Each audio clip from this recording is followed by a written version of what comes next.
Nii, täna oleme Lihula kandis Pärnumaal ja hakkame mõõdistama siin järjekordselt maja ja see üksik hoone siin maantee ääres põllu peal on endine asundustalu, mida plaanitakse ümber ehitada siis ühe pere elamuks, aga traditsiooniliselt pole hoonest alles ühtegi plaani.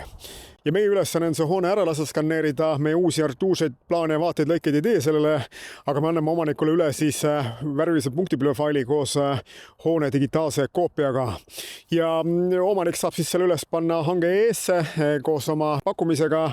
ja kõik projekteerijad saavad sellele ligi kohe, ehk nad ei pea kaugele Eestimaa nurka sõitma, saavad seal sees ringi käia ja saavad näha ka ära hoone seisukorra. Ehk kui sul on sama mure, et sa tahaksid kiirendada oma projekteerimisprotsesse või objekt asub kaugel maakohas, kus arhitekt või projekteerija ei viitsi kohale tulla või ei saa kohale tulla, siis lase teha oma hoonest digitaalne koopia.